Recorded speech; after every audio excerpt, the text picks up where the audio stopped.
B3 세션을 시작하도록 하겠습니다. 급격한 인구 감소와 산업구조 변화 등으로 지역은 새로운 변화에 직면해 있습니다. 이 거대한 변곡점에서 지역 대학의 역할은 그 어느 때보다도 커지고 있는 것이 현실인데요. 이번 세션에서는 지역이 바라보는 대학의 미래를 주제로 지역과 대학 관계자들이 지역의 시각에서 바라본 대학의 현재와 또 미래에 대해서 이야기를 나눠보도록 하겠습니다. 이번 세션은 박철우 한국공학대학교 기계공학과 교수님이 사회와 발표를, 김헌영 강원대학교 총장님, 이강덕 포항시장님, 전백은 한국반도체산업협회 정책지원실장님 세 분이 발표와 토론에 참석해 주시겠습니다. 자, 그럼 박철우 교수님과 연사 여러분을 무대로 모시도록 하겠습니다. 큰 박수로 환영해 주시기 바랍니다.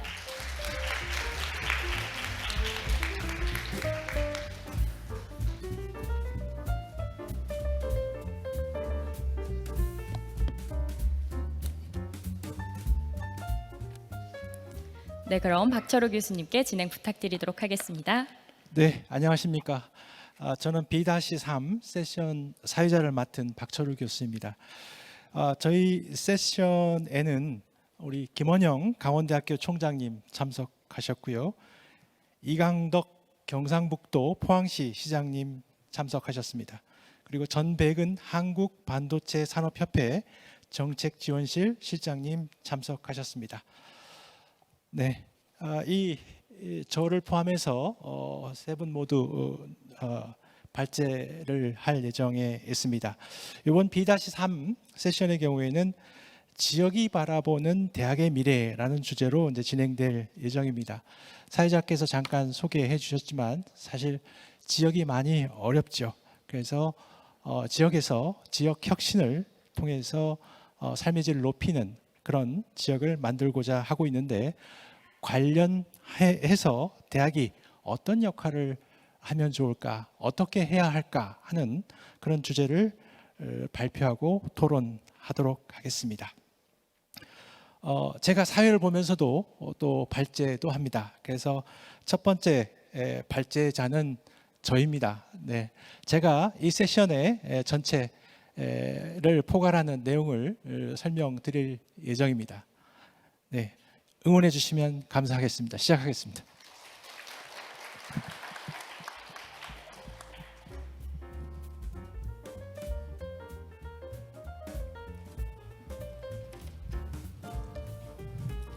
네, 감사합니다.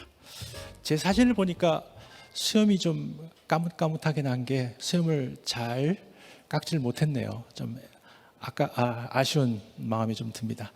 제가 발표드릴 주제는 성공적 지역 혁신을 위한 대학의 역할과 과제라는 제목입니다. 다음과 같은 순서로 말씀을 드릴 예정이고요. 특히 이 마지막 부분에는 지금 교육부에서 지역 혁신 중심 대학 지원 체계 RISE 사업을 추진하고 있습니다. 관련해서 이 사업이 가지는 의미가 무엇인지 말씀드리도록 하겠습니다.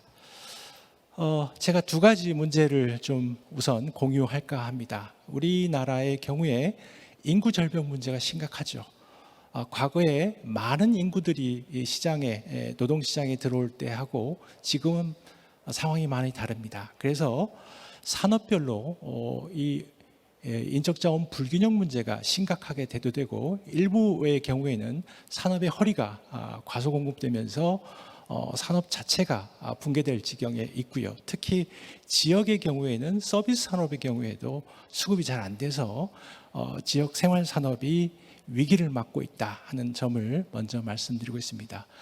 그 가운데 가장 중요한 문제가 일자리 문제라고 생각합니다.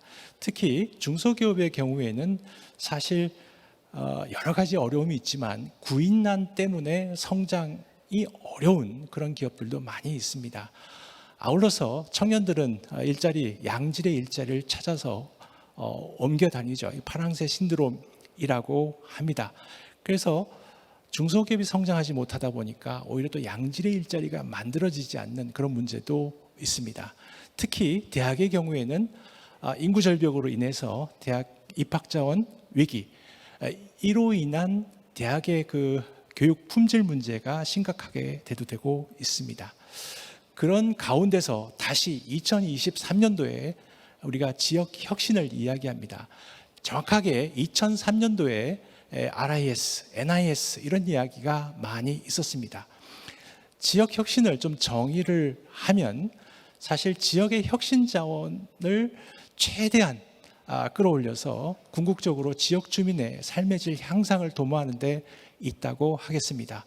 중간에 경제 요소로서 고용률을 증진시킨다든가 노동 생산성을 높이는 활동이 있겠죠.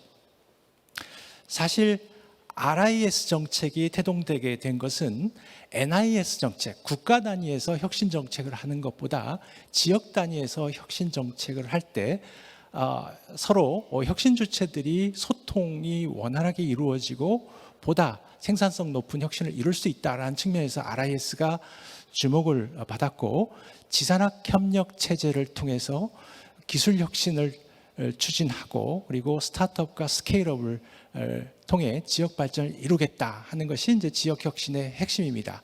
그 가운데 대학은 지역 인재 양성을 통해서 또 기술 혁신에 기여하도록 하고 있죠. 그래서 사실 지역 혁신의 문제는 지산학 협력의 문제이기도 하고, 사실 RIS에서 혁신 클러스터 조성이라고 하는 것이 지역 발전의 목표이자 성장 동력인 것으로 많이들 알고 계시고 사실 그러합니다. 왜 그러냐면 혁신 클러스터는 공간 단위에서 이루어지는 것이고 이게 이제 지역의 정책 목표로서 적절하기 때문일 것입니다. 특히 이 혁신 클러스터 조성의 핵심은 뭐냐면 지역의 혁신 자원들이 그 자원을 극대화시켜서 목표를 이루어 나가는 것이겠죠. 그래서 지역 거버넌스와 지역 혁신 인프라를 최적화시키는 그런 활동들이 많이 들어가 있습니다. 자, 그래서 그 한마디로 정의를 좀 해보자면 지역 혁신은 지산학 협력으로 성공적인 혁신 클러스터를 조성하는 것이다, 이렇게 볼 수가 있고요. 여러 가지 관련된 내용을 다 빼고 지역 혁신과 대학 혁신 두 개의 관계로만 뽑아보면 그 가운데 혁신 클러스터가 있고 여기에는 분명히 일자리가 있을 겁니다. 여러 가지 정책을 통해서 스타트업, 스케일업을 만들어 낼 것이고요. 이번에 하나 제가 더 제안되는 건 뭐냐면 저희 나라가 첨단 산업 쏠림 현상이 굉장히 심한데 실제로는 여러 업종의 이 직무라든가 직업이라든가 이 혁신이 필요합니다. 그래서 이 부분을 고려해서 직업 혁신이라고 하는 토픽을 하나 제가 더 추가를 했고, 그리고 클러스터 형성뿐만 아니라 이 도시 문제, 도시의 혁신, 이것도 중요하기 때문에 그까지를 포함해서 밸류업이라고 하는 용어를 한번 추가해 봤습니다. 그 세계의 그 혁신 클러스터 사례를 보면 성공했다고 하는 거의 모든 사례는 혁신 클러스터의 우수 사례입니다. 그래서 지역 대학의 기술 혁신, 특히 창업을 통해서 지역을 발전시킨 사례가 성공 사례로 회자되고 있음을 알 수 있습니다. 그 혁신 클러스터의 내용들을 쭉 살펴보면 어떤 혁신 클러스터든지 비전 제시자가 있고, 그리고 이후에 입지 정책이든 기업 유치 정책이든 혁신 환경 정책이든 그리고 대학의 스타트업 스케일업 정책이 다 모여가지고 이렇게 누적되면서 그런 여러 가지 혁신 인프라들, 혁신 요소들이 누적되면서 혁신 클러스터로 성장하는 사례를 보이고 있습니다. 특히 최근에는 거기에 플러스 다른 업종들이 얹혀져서 융복합 산업으로 발전되어 가고 있는 것을 볼 수가 있습니다. 해외 여러 성공적인 사례를 보면 스웨덴의 시스타 사이언스 파크이라든가 프랑스의 사또 곰베르트 테크노폴, 그리고 리서치 트라이앵글, 그리고 로뱅 라네브 사이언스 파크 같은 여러 혁신 클러스터들이 있는데 발전 경로는 조금씩 다릅니다만 이 혁신 클러스터의 대부분에 대학이 있고 그리고 혁신 주체들 간의 협력이 있습니다. 그걸 통해서 이 지역이 발전했다 하는 것을 우리가 알 수가 있습니다. 그런데 우리나라에서는 이것들이 좀 한계를 갖는 이유는 뭘까? 한번 정리를 해봤습니다. 우리나라도 제가 실패했다 이것이 아니라 좀 더 효과적으로 생산성 있게 됐으면 좋겠는데 부족했다라는 생각을 가지고 말씀드리고자 합니다. 이 좌측에 있는 그림을 보면 우리가 반성을 해보면 한 곳을 바라보는 공감대가 좀 미흡한 게 많습니다. 지역 내 혁신 주체들이 많은데 저마다 자기가 주장하는 이 미래 비전이 지역의 비전이 되어야 되겠다고 주장을 하고 그렇게 파편화돼서 이루어지다 보니까 이게 누적이 되지 않고 임계 규모를 만들지 못하는 그런 그 반성 사례를 우리가 생각해 볼 수가 있겠습니다. 그래서 우측과 같이 이렇게 한 곳을 바라보는 공감대 그리고 혁신 주체들이 모여서 임계 규모를 높여갈 때 성공 가능성이 높아질 것이다 라는 생각을 해봅니다. 특히 지역에 굉장히 많은 사업들이 내려옵니다. 특히 많은 각 부처별로 이런 예산들이 내려오는데 이것이 지자체가 모니터링 하지도 못하고 지역 혁신 주체들한테 내려가는 경우가 많이 있습니다. 그거를 종합적으로 이렇게 모아서 특별한 임계 규모를 만들어가는 과정이 필요하다라는 생각을 합니다. 이렇게 이제 혁신 클러스터가 발전하기 위해서는 여러 가지 요소들이 균형 있게 되어야 하는데 이게 불균형되면 발전이 어렵겠죠. 그래서 저희는 이런 임계 규모 문제를 해결하기 위해서 특히 뭐 여기 지식 발전과 복잡계 예를 들었지만 어느 정도 규모가 되어야 되고 다양성이 있어야지만 이 긍정적인 발전 방향으로 도약할 수가 있다. 이 부분을 우리가 고려해야 한다는 말씀을 드리고요. 특히 저희가 스타트업 스케일업 전략으로 산학연 협력 관련된 여러 가지 프로그램들을 많이 하고 있는데 이제는 도시를 생각할 필요가 있습니다. 도시 계획과 도시 혁신을 통해서 이 두 가지가 결합될 때 사실은 지역 정주 여건도 개선되면서 사람이 모일 수 있다라는 말씀을 드리고 싶습니다. 아마도 이런 여러 가지 모델 중에 특히 지역의 그 소멸에 대응하기 위해 대학도시 모델도 이런 모델 중에 하나다라는 말씀을 드립니다. 앞으로 이제 어떻게 하면 좋을까? 혁신 클러스터 정책을 어떻게 하면 좋을까라고 보면 매번 새로 시작하기보다는 기존에서 약간 확장된 모델로 지향하는 것이 좋겠다는 말씀을 좀 드리고요. 이게 이제 유럽에서 이루어지는 혁신 클러스터의 조성 전략인데 이렇게 자코비언 클러스터라고 합니다. 기존의 A, B, C 이 클러스터가 모여서 새로운 융복합 클러스터를 만들어가는 과정으로 유럽에서는 많이 이루어지고 있습니다. 자, 그래서 지자체도 라이즈를 추진하는 데 있어서 이렇게 새롭게 시도하기보다는 복합적인 문제를 또 여러 부처의 사업들을 복합적으로 연계시켜서 하나 힘을 모아가는 그런 전략이 좀 필요하다 하는 말씀을 드립니다.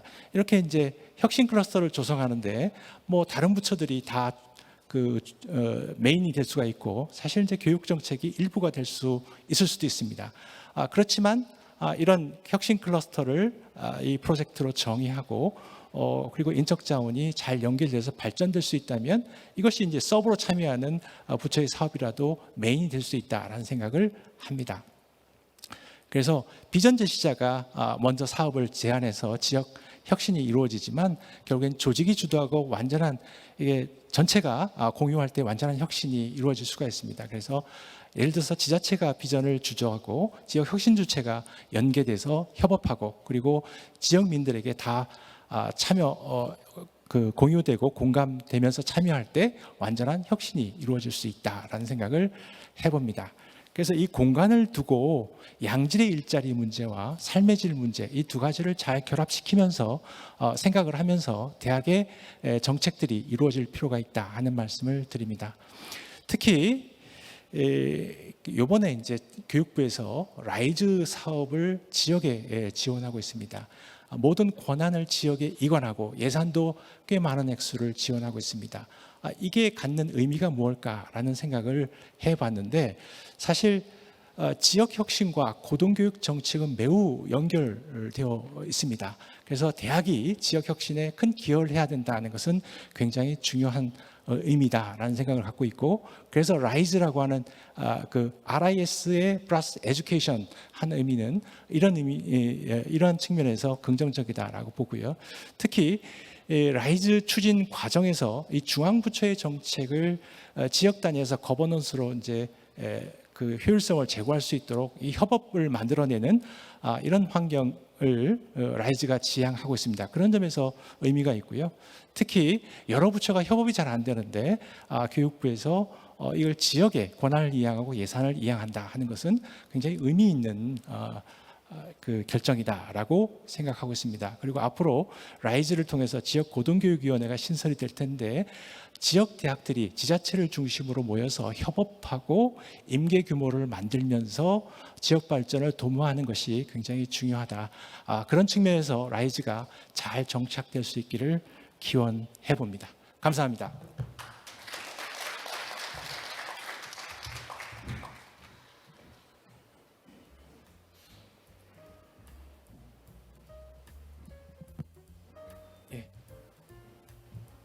다음엔 우리 강원대 김원영 총장님께서 발제해 주시겠습니다. 네, 안녕하십니까. 강원대학교 총장 김원영입니다. 오늘 이런 자리에서 뵙게 돼서 반갑습니다. 저는 현재 지역대학, 지방대학의 총장으로서 지방대학 입장에서 과연 이 현재 어떤 여러 가지 대학이 처한 문제라든지 방금 저 앞에서 말씀해 주신 교수님의 지금 지역과 대학의 어떤 협력에 대한 방향에 대해서 나름대로 정리해서 말씀드리겠습니다. 저는 축소도시라고 좀 일반적인 그 현재 우리나라에서 일어나고 있는 여러 가지 재해 문제가 반드시 우리만의 문제가 아니라 지금 세계적인 어떤 여러 도시에서 일어나는 여러 축소도시의 하나가 아닐까 해서 축소도시에서 이 문제를 해결하기 위한 어떤 대안으로 지학협력이다. 앞에서 지산학협력 말씀하셨는데 제가 지금 말씀드린 지는 지역사회, 지역산업체, 지자체, 지역연구기관, 공공기관, 지역에 있는 모든 어떤 역량을 말씀드리는 것이고, 학은 그대로 교육에 대한 어떤 협력이 필요하다는 뜻에서 지학협력을 말씀드렸습니다. 여러분들 잘 아시다시피 많은 어떤 발표나 신문 방송에서 들었는데요. 현재 사회 변화, 축소도시 이런 체계로 발표를 하겠습니다. 이 사회 변화는 여러분들 잘 아는 내용이라서 빨리 하고 넘어가겠습니다. 세계 인구는 이렇게 증가하고 있으나 우리나라는 현재 5천만 명에서 한 2100년 정도에는 약 한 2400만, 아마 근데 작년 출생률이나 이런 것들을 봤을 때는 한 2100년에 2000만 정도로 되지 않을까. 과연 우리나라 남한 면적의 한 2000만 정도면 아주 쾌적한 살기 좋은 나라가 될 것이다라고 볼 수도 있겠지만, 과연 2100년이 될 때까지 현재 여러 가지 시스템을 유지할 수 있고 산업을 유지할 수 있을 것인지는 미지수다. 두 번째는 그 인구 소멸, 인구가 급감하고 있다는 것이 문제가 아니라 수도권으로의 인구 집중이 더욱 심각한 문제고, 이 수도권으로의 인구 집중은 지방 소멸만을 만드는 것이 아니라 결국에는 여기 빨간색이 결국 소멸 예상 지구인데, 여기 보시면 한 2067년 정도, 이게 정확하게 몇 년이다 이거는 아니겠지만 어떤 예측 기관에서 본 걸로 한 2067년, 2070년 정도 된다면 우리나라 전국이 소멸의 위기에 처하게 될 거다라고 보고 있습니다. 그리고 여기 보면 수도권으로의 유출되는 이유는 앞에서 우리 교수님이 말씀하셨지만 일자리, 직업 이런 걸로 수도권 전입이 되고, 그 다음 교육 문제다 이렇게 생각하는데, 저는 여기서 먼저 좀 시간을 좀 투자를 하면, 저는 사실 이 자료는 꽤 오래전에 만들어진 자료인데요, 저는 직업이 아니라 지역이 지금 소멸되기 시작하는 어떤 우리나라의 문제는 직업이 아니라 일자리다. 일자리가 아니라 교육이다 이렇게 생각합니다. 무슨 소리냐면, 기업이 지역으로 이전을 하더라도 핵심 인력들은 아마 교육 문제 때문에 같이 지역으로 이전하지 않고 내려오지 않고 오더라도 가족은 또 수도권에 남아 있게 되고 또 내려와서는 또 교육 문제로 다시 수도권으로 리턴하게 되고 후회하고 뭐 이런 등등 여러 가지 문제가 있지 않습니까? 그리고 만약에 지역의 어떤 대학이 경쟁력을 갖추고 기업을 도와줄 만한 어떤 아이디어를 수도권 대학만큼 가지고 있다면 기업이 얼마든지, 왜냐하면 기업은 뭐 목숨 걸고 하는 거니까요, 얼마든지 이전을 할 건데 지역에 내려왔더니 인재를 구하기가 어렵고 아이디어를 구하기 어렵고 여러 가지 수도권에 비해서 불리하다 보니까 기업 이전이 뭐 세제 혜택이다, 무슨 뭐 땅값을 싸게 해준다, 지금 뭐 지방시대위원회나 정부에서 각종 뭐 유리한 어떤 뭘 제공하지만 아마 이 교육 문제를 해결하지 않고서는 기업이나 일자리의 지방 유치는 저는 뭐 단언컨대 힘들 거다라고 생각합니다. 왜냐하면 지난 20년, 30년 동안 모든 정부는 기업을 지방에 유치하려고 노력을 하고, 제가 속한 강원도도 기업 유치과가 따로 있고 춘천시에도 기업 유치과가 있고, 그들이 뭐 일을 못해서, 그죠? 정책이 잘못돼서 세제 혜택을 조금 줘서 그러진 않을 거라 생각합니다. 그래서 근본적으로 이 지방에 대한 문제는 이 교육의 문제로 이 문제에 접근해야 된다는 생각을 하고 있습니다. 다음은 이 대학의 현실을 이야기하기 위해서 제가 이게 뭐 4차 산업혁명 한물간 이야기인데요, 2016년에 이런 이야기가 나와서 했는데 벌써 4차 산업혁명이 아니라 인더스트리 5.0이다 하고 뭐 AI 혁명이다 해서 벌써 또 바뀌고 있습니다. 그죠? 그래서 산업의 주기가 엄청나게 빨라지고 변화가 크기 때문에 대학이 과연, 교육이 과연 이런 산업의 변화를 어떻게 쫓아갈 것이냐인데, 현재 우리나라는 대학에 대한 투자가 워낙 부족해서, 즉 초중고등학교에 지원이, 예산이 집중되고 대학 쪽에는 예산이 투자가 되지 않다 보니까 대학은 이런 사회 변화에 따라갈 수 없고 대학 교육과 사회는 미스매칭이 심각한 지경이고, 그거를 대학이 교육을 잘못해서 미스매칭이 있다라고 가끔 결론을 내기도 해서 대학에 있는 사람으로서 참 답답한 그런 지경입니다. 다음은 이 우리가 뭐 예상치 못했지만 이 코로나19 팬데믹도 대학에 있어서, 사회에 있어서 엄청난 변화를 가져왔습니다. 즉 코로나 이전과 코로나 이후에 이렇게 엄청난 변화가 있는데, 대학에서는 우리가 원하든 원하지 않든 온라인 원격 교육으로 3년 동안 강제로 하다 보니까 대학에는 완벽하게 온라인 원격 교육이 자리 잡혔으니까 이제부터는 대학에서 이 온라인이나 원격 교육을 활용한다면 아마 새로운 교육이 가능할 거다. 즉 공유, 그다음에 뭐 연합, 뭐 이런 여러 가지 모델을 대학에서 시도할 때가 됐다. 즉 거리 때문에 대학이 멀리 떨어져 있어서 서로 연계하지 못한다는 건 이제 옛말이 됐고 얼마든지 가능하다는 그런 생각입니다. 축소도시에 대해서 말씀드리겠습니다. 축소도시는 뭐 대단한 컨셉이 있는 것이 아니라, 물론 뭐 이리 또 사회학자분들은 큰 컨셉이 있겠지만 저는 뭐 전공은 공학이라서 사실 잘 모릅니다. 자료를 보고 그냥 한 건데, 결국 지속적인 인구 감소나 산업 구조 전환 때문에 이 도시가 경제가 침체되고 도시가 축소되고 사람이 떠나고 인구가 떠나고 하는 그런 도시를 축소도시라고 한다면, 뭐 미국의 디트로이트 같이 1900년대 초반에 자동차 산업이 흥했다가 자동차 산업이 쇠퇴하면서 인구가 떠난 어떤 산업이 변하는 경우, 뭐 우리하고 좀 비슷한 경우도 되겠습니다. 두 번째는 일본은 지금 작년에 아마 1억 3천만 명 정도 인구인데 아마 80만 명 가까이가 한 해 인구가 줄어들었습니다. 우리나라는 한 1년에 한 10만 명 정도가 지금 줄어들고 있는데요, 일본은 우리보다 한 10년에 앞서서 인구가 줄어들고 있고, 그다음에 또 미국이나 유럽의 도시의 교회화라든지 뭐 독일의 드레스덴이나 라이프치히처럼 통독 이후에 동독의 중심지였다가 인구가 빠져나가는 경우, 그리고 마지막에 뭐 자연재해 같은 뭐 이런 여러 가지 축소도시의 유형이 있습니다만, 제가 이걸 보여드리는 것은 우리나라에서 이런 축소도시의 어떤 재생에 대해서 우리가 연구를 해본다면 우리나라에서도 얼마든지 답을 여기서 찾을 수 있지 않을까 해서 뭐 여러 가지 저 자료에는 있습니다만 미국이나 뭐 저 독일, 일본의 축소도시 사례라든지 또 축소도시의 영향, 그리고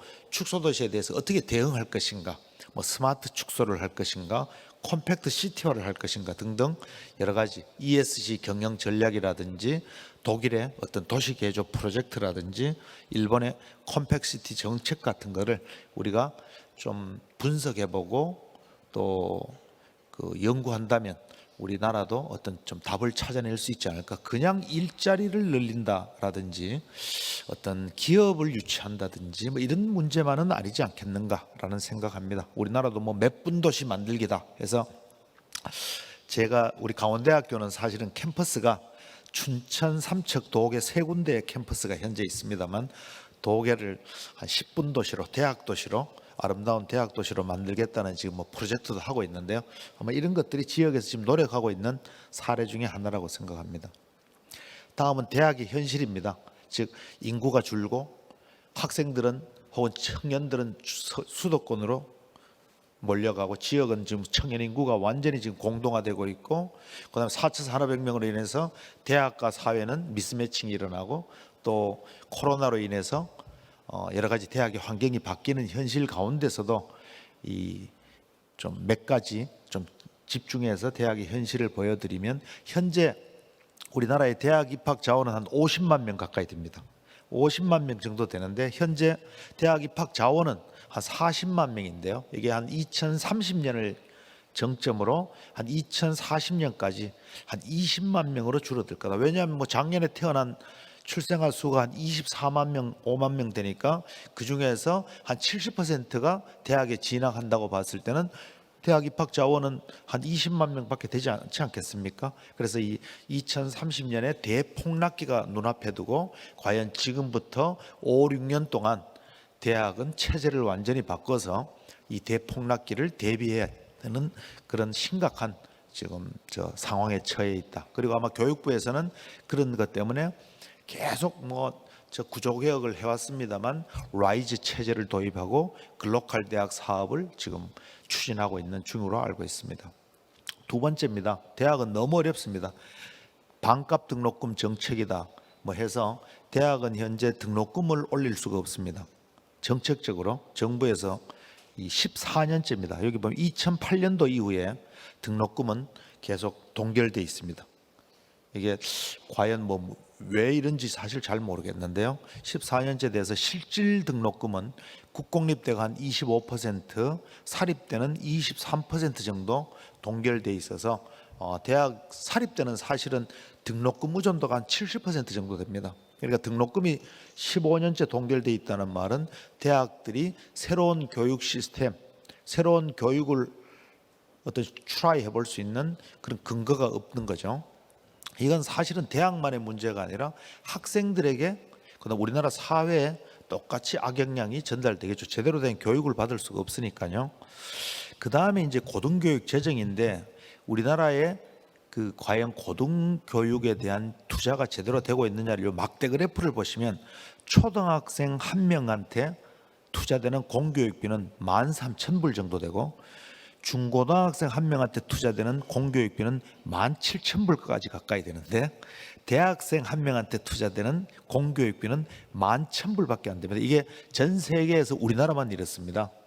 말이 안 되는 거죠, 그죠? 우리가 생각해 보기에도 대학생한테 훨씬 더 많은 교육비가 들지 않겠습니까? 무슨 뭐 반도체다, 2차 전지다, 로봇이다, AI다 이걸 실습을 해야 된다면 엄청난 교육비가 들어갈 건데, 오히려 초중등 교육에 이 원인은 바로 지방교육 재정 교부금이라는 거를 1970 몇 년도에 만들어서 교부금으로 내국세의 20.79%가 반드시 교육청으로 가야 된다 해서 지금도 한 80조 가까이가 교육 예산 전체가 100조 정도 되는데, 그중에 85% 정도가 초중등으로 투자가 되니까 초중등에서 너무 과한 예산이 책정되어 있는 게 아닌가. 이게 좀 융통성 있게 사용돼야 되지 않겠는가 싶고, 지금같이 산업의 변화가 급변한 경우에는 사실 대학이 산업을, 사회를 쫓아가야 되는데 이 초중등에서 뭘 할 수 있겠습니까? 우리 초중등 학생은 많이 뛰어다녀야 되고 운동을 많이 해야 되고 독서를 많이 해야 되고, 안 그렇습니까? 그다음에 중고등학생들은 영어 수학 공부를 열심히 해야죠. 그래서 기초를 든든히 해서 대학에 와서 여러 가지 융합 교육을 하고 산업에 맞는 교육을 해야 되는데 과연 투자가 역으로 된 게 아닌가. 그렇다고 해서 기재부에서 교육 예산을 늘릴 수는 없지 않겠습니까? 교육 예산이 지금 작년만 해도 102조가 되는데요.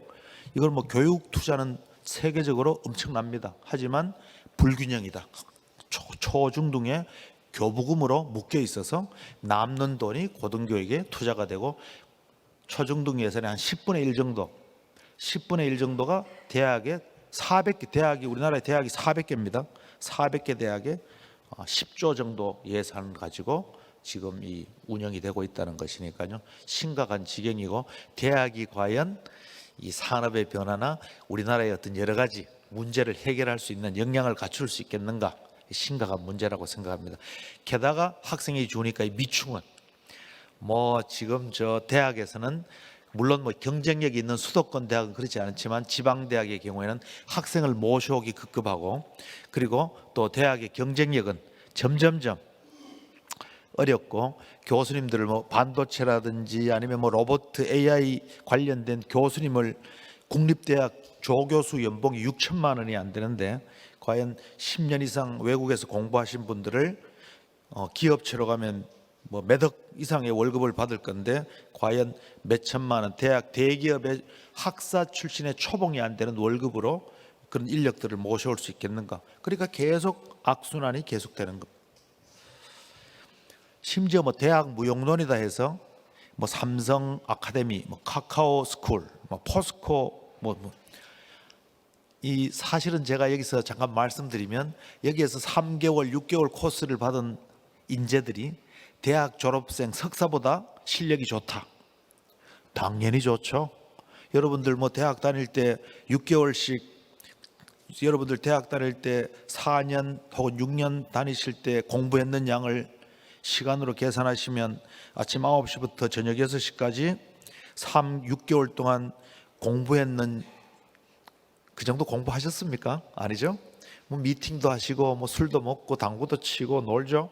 도서관에서 뭐 좀 공부하려고 했는데 까만 건 글자고, 그죠? 흰 거는 여백이라서 한심한 상태로 집에도 가보고 하면서, 그죠? 자기를 뭐 어떻게 보면 만들어가는 과정 아닐까요? 그래서 대학이란 것은 반드시 지식 전수가 아닌데 이런 아카데미와 대학을 비교하는 뭐 이런 것까지가 우리 대학들이 좀 답답하게 생각하는 것 중에 하나다라는 말씀을 드리고요. 여기 보시면 우리나라에 교육 경쟁력은 한 26위 정도 되는데 IMD 그 64개국 중에, 그리고 국가 경쟁력도 뭐 28위 정도 비슷하지 않습니까? 그런데 대학 경쟁력은 여기 밑에 보시면 49위입니다. 당연하죠. 투자가 되지 않는데 대학이 교수들이 문제라서 대학 교육이 문제다, 이렇게 결론을 내면 솔루션이 없는 겁니다. 그래서 과연 대학의 경쟁력이 처지게 되면 우리나라 국가 경쟁력이 계속 유지될 수 있을 것인가 한번 생각해 보시기 바랍니다. 대학의 역할입니다. 대학의 역할은 지식 공장의 역할이 아니라 이제 뭐 관계적 대학이다, 기업가적 대학이다, 체계적 대학이다, 참여적 대학으로 이제는 대학은 바로 교육과 대학 내에서 상하탑 안에서 교육과 연구를 하는 데가 아니라 사회적 가치를 만들고 경제적 가치를 만들고, 그리고 지역 사회와 지역 산업체와 함께하는, 그리고 지역 혁신의 아이디어를 제공하는 그런 대학의 역할로 바뀌고 있는 겁니다. 그로 대학에 훨씬 더 자율적인 어떤 자율권을 줘야 되고 투자가 돼야 되고, 그렇지 않겠습니까?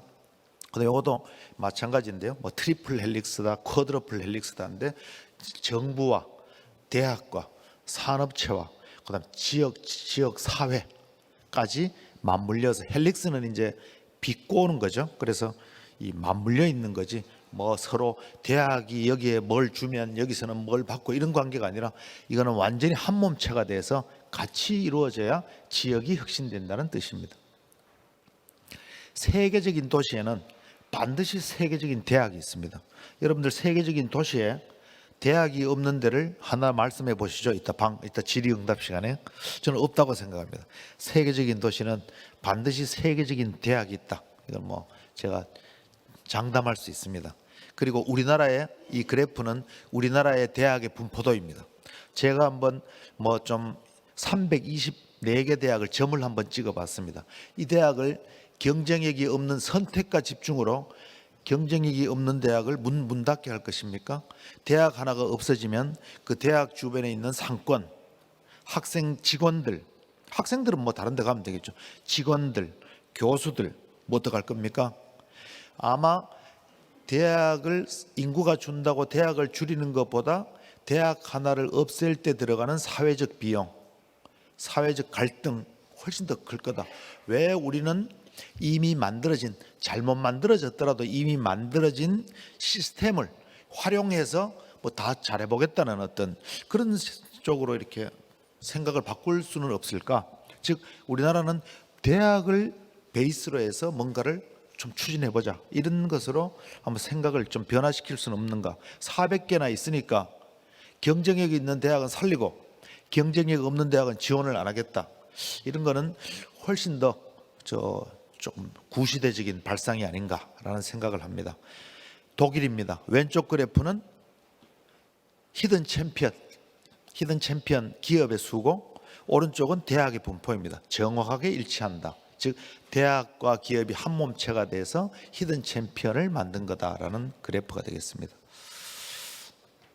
뭐 여러 가지가 있습니다만, 그래서 대학은, 저는 이제 마지막으로 대학은 아마 이런 지역과 대학 간의 협력 체계가 앞에서 말씀하셨지만 구축돼야 되고, 이 지자체와 대학이 한 몸이 돼야 된다. 즉 지자체가 대학을 지원하는 시스템이 아니라 대학이 지자체의 정책을 기획하고 운영하는 데 참여해야 된다고 생각하고요.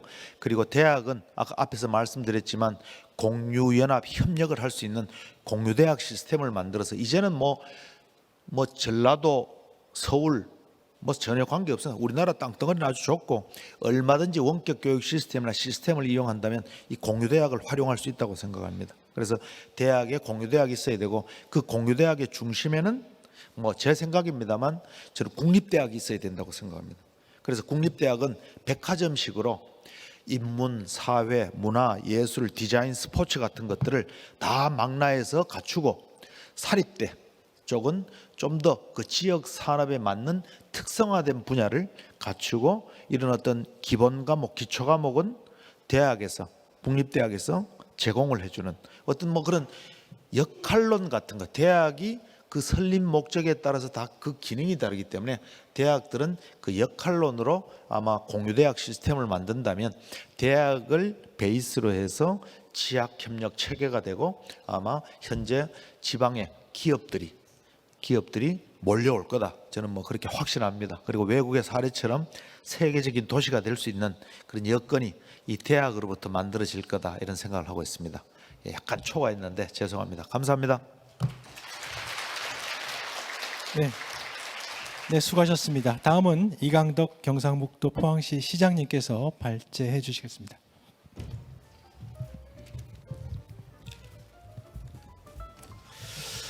예, 포항시장 이강덕입니다. 저는 삼선으로서 올해 9년째 시장을 하고 있습니다. 그래서 오늘 여러 가지 뭐 이론적인 것보다도 9년간 지방정부 수장을 하면서 느낀 점들을 바탕으로 해서 지방과 대학 또 교육의 발전 방안에 대해서 한번 말씀을 드려볼까 합니다. 다 아시다시피 학문과 기술의 진보를 이끌어온 대학이 거꾸로 기술의 진보로 인해서 대학이 지금 위기에 처해 있다는 말들이 많이 나오고 있습니다.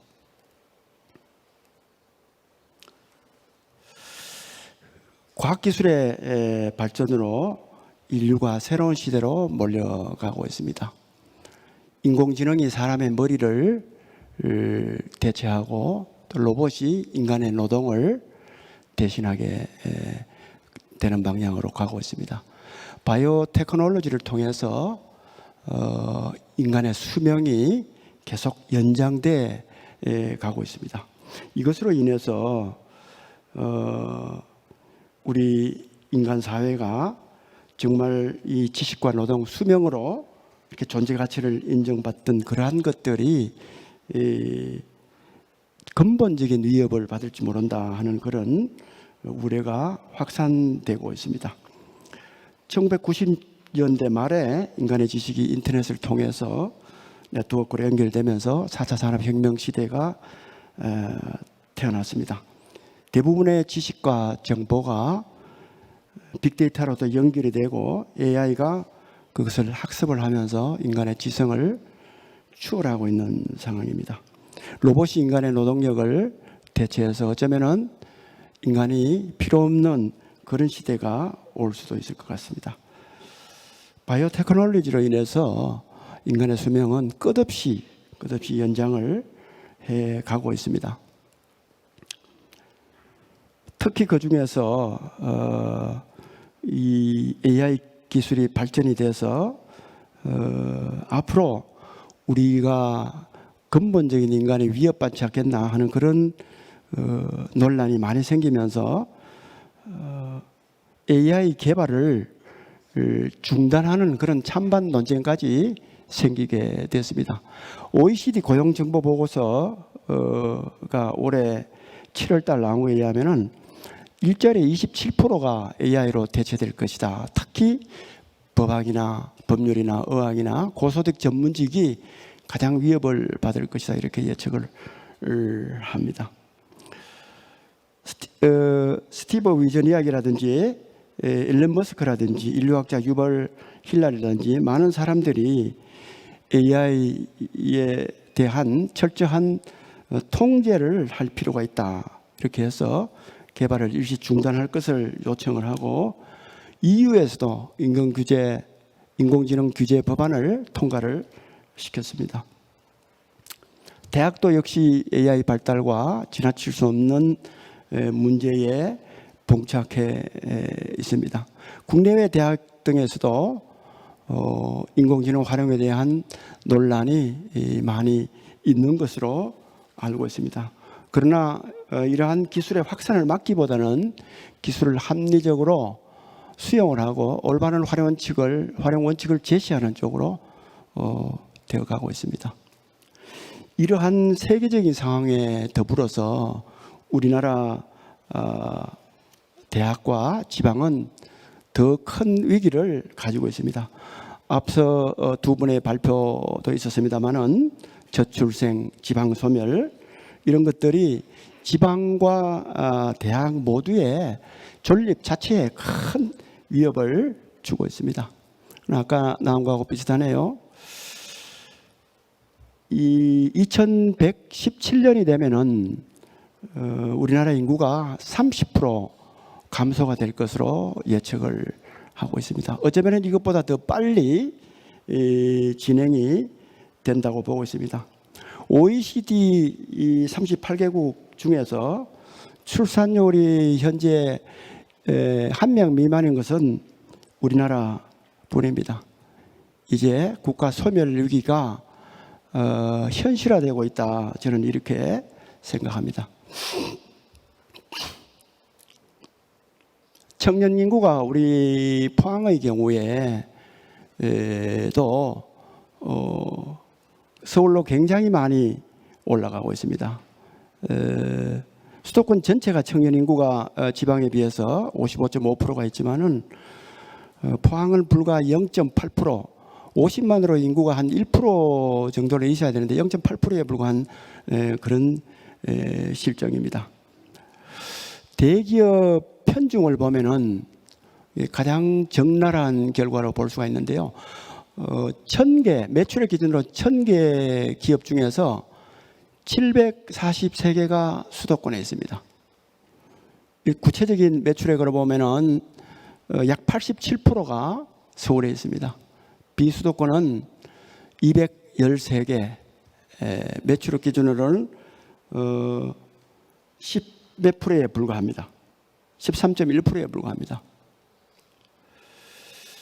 저는 이것이 지방에 213개가 있지만은 이 중에서도 상당수는 서울에 사무소를 두고 사실은 주소만 있는 경우도 많이 있는 것으로 알고 있습니다. 지금 정부에서 역대 정권을 이어가면서 공공기관 지방 이전, 행정수도 이전까지 해왔습니다만은 이것만으로는 근본적으로 해결이 안 된다는 것을 보여주는 사례라고 생각합니다.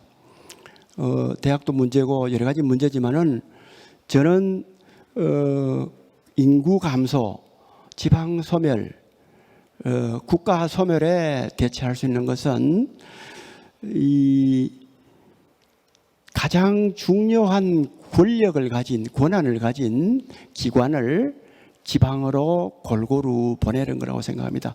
권력은 뭐겠습니까? 돈과 자원을 배분할 수 있는 권한 아니겠습니까?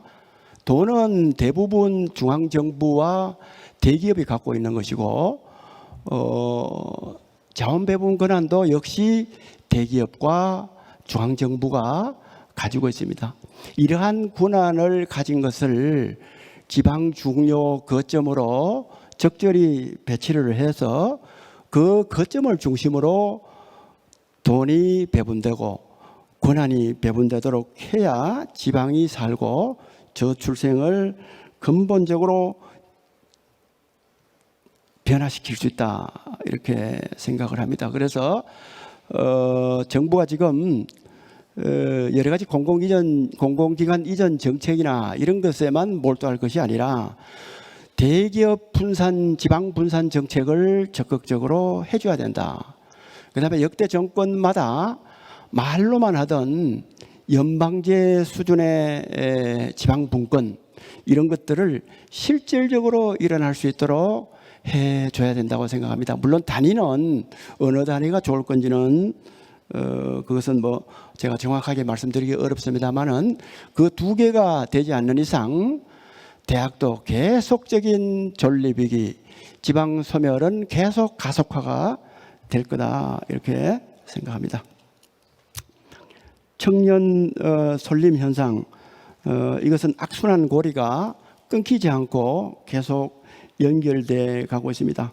청년층이 일자리나 교육 때문에 수도권으로 계속 몰리고 이것이 곧 또 다시 저출생의 원인이 되고 있습니다.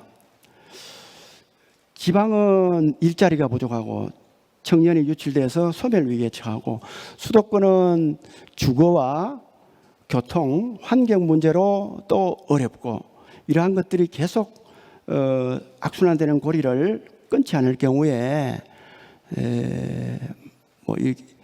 잘못되어 가는 것을 막을 수 없다 이렇게 봅니다.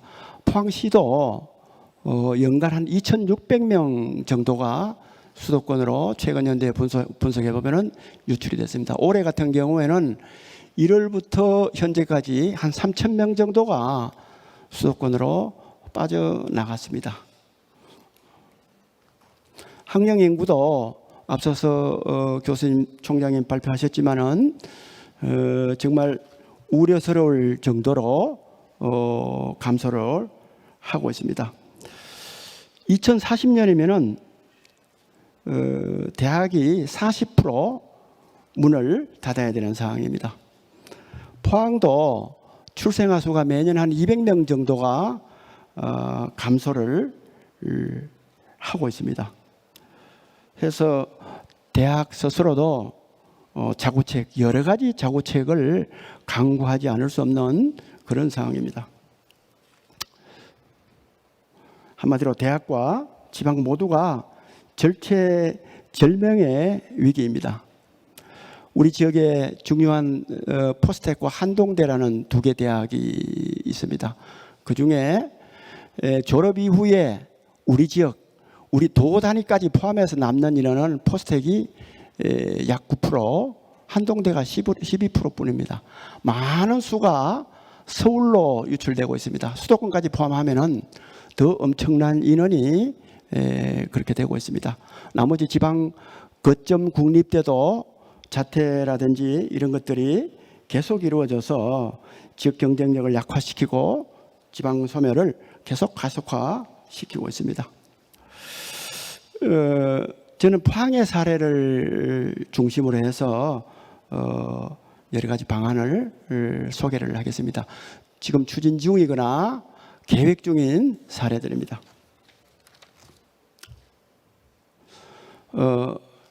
지역마다 여러 가지 문제가 있지만은 특히 구도심이 쇠퇴한다든지 소외계층 문제라든지 일자리 문제라든지 이것은 이제 뭐 모두가 체감할 정도로 굉장히 위기감을 느끼고 있습니다. 여기에 대학이 적극적으로 나서야 된다고 생각합니다.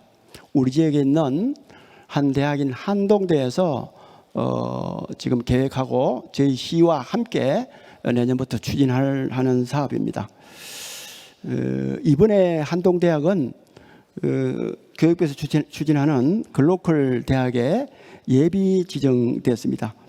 도시재생이나 소외계층 지원과 같은 이런 지원 문제를 학생의 힘으로 또 대학의 힘으로 해결해보자 이렇게 해서 저희 포항에 남구 북구 두 개가 있습니다만은 구별로 로컬 거점 센터를 만들고 또 글로벌 교육 기부 센터를 만들어서 거기에 교수와 학생이 함께 일정한 학기 동안 한 학기 또는 두 학기 동안 그쪽으로 출퇴근을 하면서 지역과 공동으로 지역 문제를 해결하는 그런 프로젝트를 수행을 하기로 했습니다. 또 그러한 것들을 통해서 지역 문제 해결을 할 수 있는 그런 인재들을 양성해서 지역을 계속 혁신시키는 하나의 동력으로 만들어 나갈 계획입니다.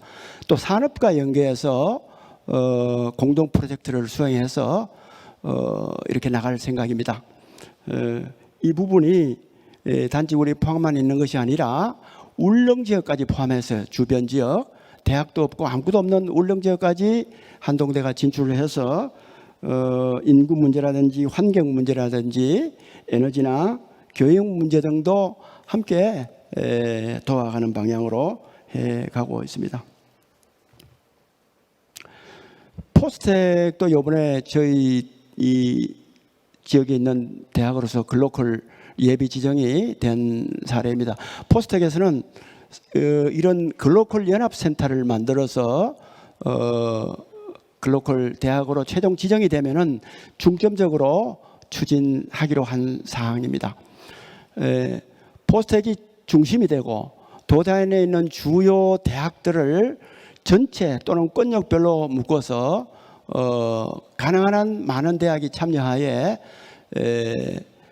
글로벌 연합 아카데미를 구성을 해서 학점을 인정한다든지 교육 이수정을 교부를 한다든지 또 지자체에서는 행정적인 재정적인 지원을 하고 지역 인재를 거기서 양성된 인재를 기업이 우선 채용할 수 있도록 그렇게 하는 것과 동시에 대학생이 지역 정주와 여러 가지 발전에 기여하는 방향으로 그렇게 해 나가는 쪽으로 하기로 했습니다. 이건 역시 나중에 지역을 주도적으로 변화시키는 데 있어서 큰 기여를 할 거다 이렇게 보고 있습니다. 이 대학이 자기 캠퍼스에 있는 것도 중요하지만은 산업 인력을 육성한다든지 또 외곽에 있는 경우도 많기 때문에 저희 시와 함께해서 도심에 일정한 공간 내지 건물을 확보해서 합동 오픈 캠퍼스를 오픈할 계획에 있습니다. 그래서 대학 간의 공동 연구도 함께 추진하고 시민대학이라든지 직업교육이라든지 여러 가지 부분을 함께 해나갈 계획입니다. 아울러서 시너지 효과를 위해서 저희 지역에 있던 과거를 연구중심 공대인 포스텍으로 붙여서 최근에 이전을 했습니다. 과거에는 과거가 고등학교의 하나로 이렇게 외부에 있었습니다만은 포스텍으로 이전을 해서 함께 고등학교 프로그램과 대학 프로그램이 함께 돌아갈 수 있는 그러한 것들을 만들었습니다. 그 외에도 코어 프로그램이라든지 여러 가지 등도 함께 연구해서 나갈 생각입니다. 지금 국토부에서 글로벌 기업 혁신 파크를 추진하고 있습니다. 이것이 되면은 한동대와 함께 새로운 정주 공간, 지방에도 충분히 머무르고 싶은 그런 교육 공간, 개발, 창업, 또 문화 공간 이러한 것들을 만들어서 기업이 주도적으로 대학과 함께 주도적으로 그러한 시스템을 만들 수 있도록 그렇게 해 나갈 예정입니다. 이것 또한 지역의 모범적인 변화 사례를 일으킬 것으로 봅니다. 이것은 대학 교육은 아니지만은 제가 지방 행정의 수장을 하면서 느낀 점은 지방 행정과 교육 행정이 너무 단절이 되어 있습니다. 교육은 광역 단위로 되어 있습니다. 그러나 행정은 기초 단위로 되어 있는데 초중교 교육이 광역으로 되어 있기 때문에 시설을 공동으로 한다든지 어떤 정말 도시를 계획하는 데 있어서 굉장한 지장을 받고 있습니다. 시민들은 교육과 의료를 보고 그 도시의 경쟁력으로 평가를 하고 있는데 정작 교육에는 가장 중요한 기초자치단체가 어떻게 할 수가 없는 그러한 상황입니다. 그래서 저는 도 단위의 저기로 되어 있는 교육자치가 되어 있는 것을 적어도 광역도에는 시 단위까지 좀 확산을 시켜줘야 되지 않느냐. 군 단위나 이런 것은 도 단위로 묶어서 하더라도 시 단위는 해서 새로운 교육으로 특성화되는 교육으로 할 수 있도록 하고 지금 교육부에서 지방시대위원회에서 추진하고 있는 교육자의 특구를 빨리 추진해서 자율성을 좀 이렇게 줘야 된다 그렇게 생각합니다. 대학도 지금 근본적으로 하여튼 변할 수밖에 없습니다. 사회가 고령화로 여러 가지 평생 학습 수요가 아주 급증을 하고 있습니다. 또 이 젊은 층이 없어서 산업체에 재취업 수요가 아주 증가하고 있는데 이것을 대학이 일정 부분은 기초학문 연구 외에는 좀 감당을 해줘야 되지 않느냐 저는 이렇게 생각하고 물론 그 부분에 대한 것은 자치단체가 적극적으로 지원을 하는 쪽이 맞다 생각을 합니다. 대안학교 운영이나 문화예술학교 운영이나 이런 것 등도 역시 대학이 좀 맡아서 근본적으로 지역 변화를 이끌어줘야 된다 이렇게 생각을 합니다. 앞부분의 행정과 대학의 융합을 하기 위해서는 여러 가지 플랫폼 구축 부분에 유사한 부분에 두 분이 발표를 했기 때문에 생략을 하겠습니다. 저희 시가 지방 재정 자립도가 26%입니다. 경북은 29.7%입니다. 전남이나 전북이나 강원 굉장히 열악합니다. 이런 부분에 대한 재정도 중앙정부가 충분히 내려보내서 지자체와 대학이 함께 여러 가지 개선을 해나갈 수 있도록 해야 된다 이렇게 봅니다. 뭘 하려고 하면 전부 매칭입니다. 재정 부족으로 매칭하지 못하는 부분이 너무나 많습니다. 결국은 대학을 변화시키는데 또 지방을 변화시키는데 대학과 지방이 함께 하지 않을 수 없기 때문에 저희 포항은 새로운 산업 2차전지 수소 바이오 이런 것들을 살려나가기 위해서 대학과 긴밀한 인력 공급 또 연구소 운영 계획학과 개설 이런 것들을 함께 해 나가고 있다 하는 말씀을 드립니다. 창업 공간 역시 마찬가지입니다. 대학과 행정과 기업이 지역 벤처 상업 창업 생태계를 적절히 조성하고 운영이 될 수 있도록 그렇게 해줘야 지역에도 청년이 머물 수가 있고 지역을 거점으로 지역 인구 소멸을 방지해 나갈 수 있다고 생각합니다. 저희 포항에는 체인제브그라운드라는 창업센터 또 애플 창업자 아카데미, 애플 제조업 지원센터 이런 것들이 함께 모여져서 어느 정도 생태계가 되어 있습니다만은 중앙정부가 좀 더 신경을 써서 그렇게 해줄 필요가 있지 않냐 이렇게 생각합니다. 시간이 다 돼서 이것으로 마치겠습니다. 경청해 주셔서 감사합니다. 고맙습니다. 네, 감사합니다. 다음은 전백은 한국반도체산업협회 정책지원실 실장님께서 지역산업과 대학의 연계에 대해서 발제해 주시겠습니다. 예. 안녕하십니까. 방금 소개받은 한국반도체 산업협회의 정책지원실 맡고 있는 전백은이라고 합니다. 이런 좀 뜻깊은 자리에 이렇게 이 HR 쪽에 저명하신 교수님과 그리고 총장님 또 시장님과 함께 또 이렇게 함께 같은 자리에서 같은 공간에서 이렇게 발표할 수 있는 좀 기회를 주셔서 감사드립니다. 지금 저는 협회에서 이제 정책 지원 업무를 담당을 하고 있지만 이 재작년까지 한 8년 정도 협회 내에서 이제 산업 인력팀이라고 해서 반도체 인력 양성 관련된 여러 정부 사업 기획이라든지 어떤 기업의 인력과 관련된 애로 사항에 대한 해결, 그리고 이제 학교와 기업 간의 연계, 이런 역할들을 한 8년 정도 했었습니다.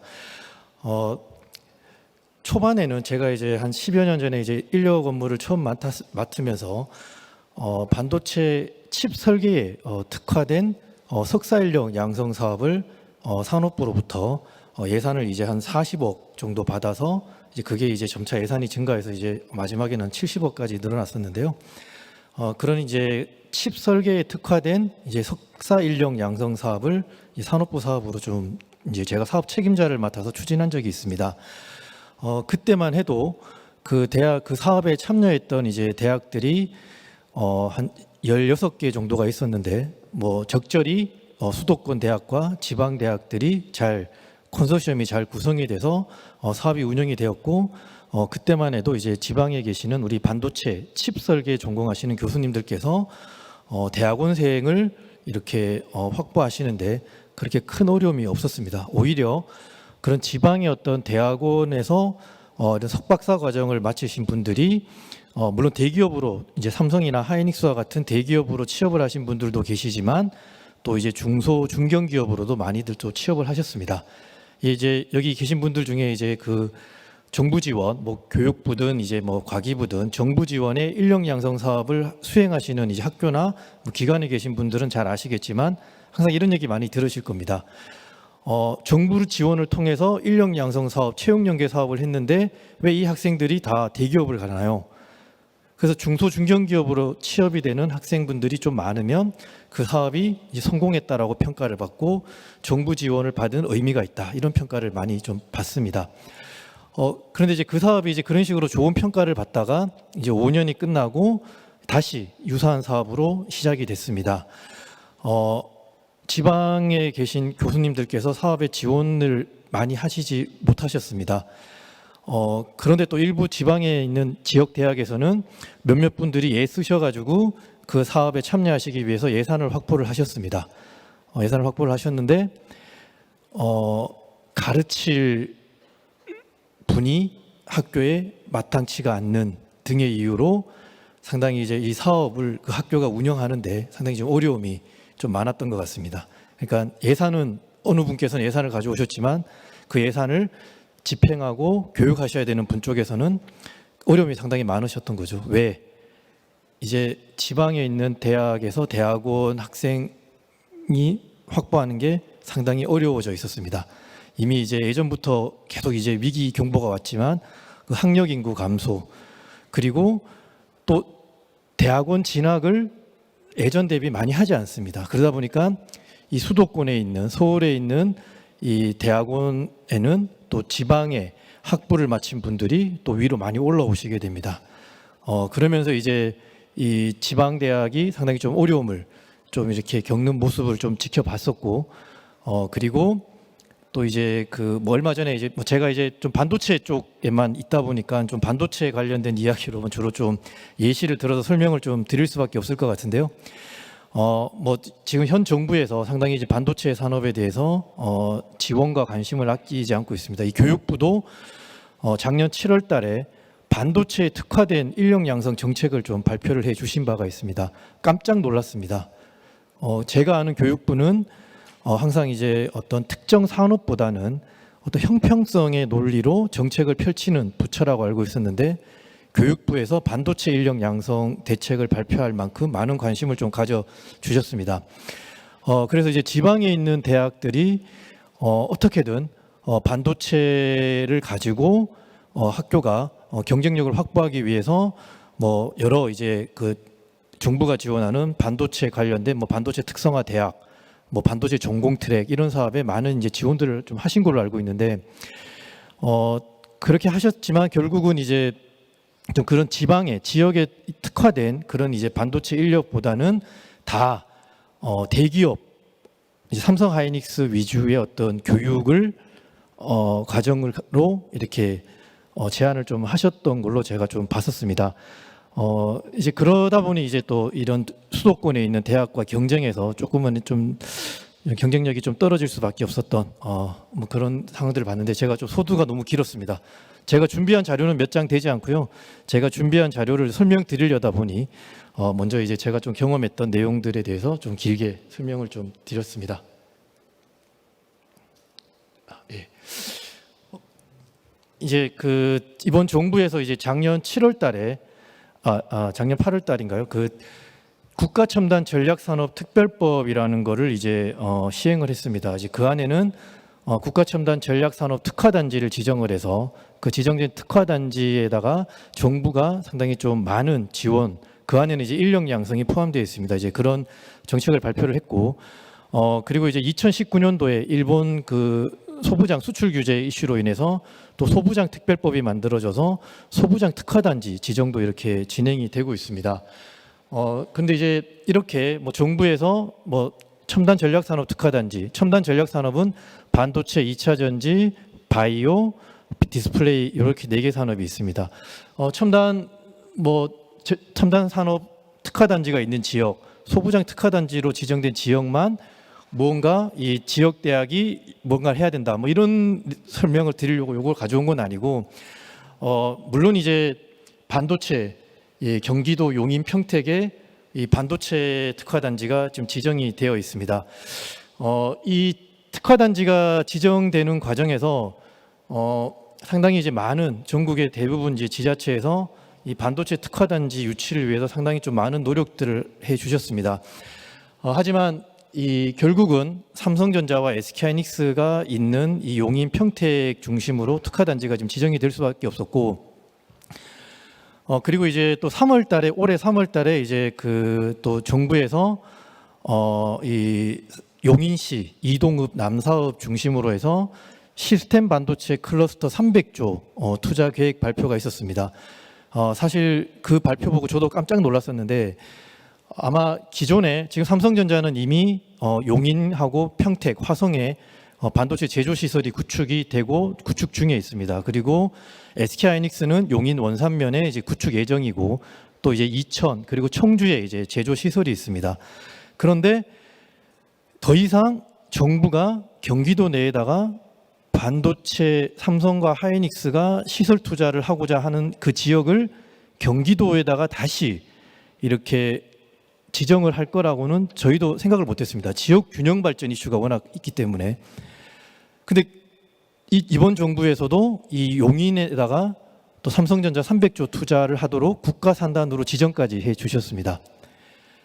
왜 그렇게 됐냐면, 사실 이제 대기업이 아까 앞서 말씀해 주신 것, 발표해 주셨던 것처럼 대기업이 지역으로 내려가야 되고, 그 내려간 대기업이 그 지역의 어떤 성장과 경제 발전을 위해서 이제 애쓰는 역할을 해야 되는데, 지금 우리 기업은 이런 좀 위기 의식이 있습니다. 여러 가지 뭐 위기 의식이 있지만 그 중에 하나가 이제 인력 문제가 있습니다.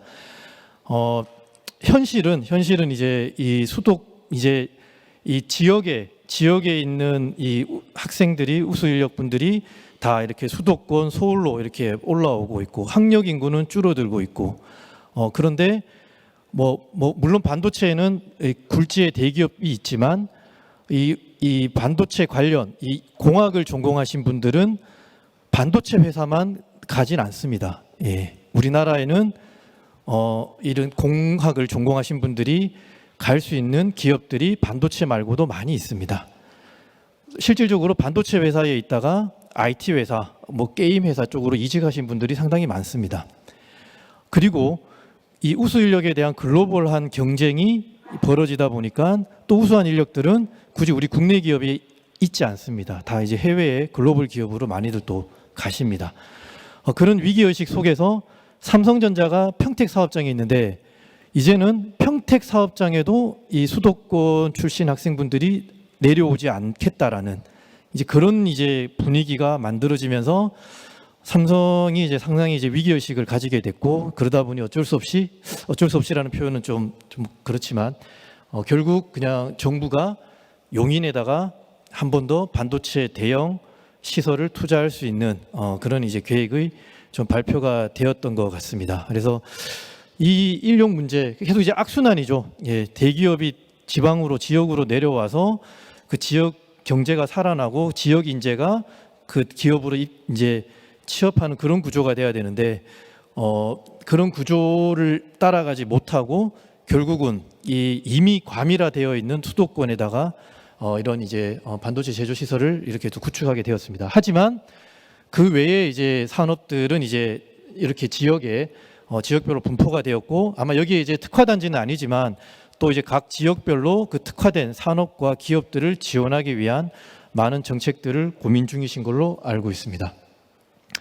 이 페이지는 제가 그냥 뭐 반도체 클러스터가 이렇게 형성이 됐고 2차 전지가 이렇게 형성됐다 이걸 설명드리려는 게 아니라 반도체 산업은 삼성전자, SK하이닉스가 있습니다.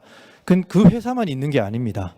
예, 상당히 생태계가 복잡하고 또 분업화가 되어 있습니다.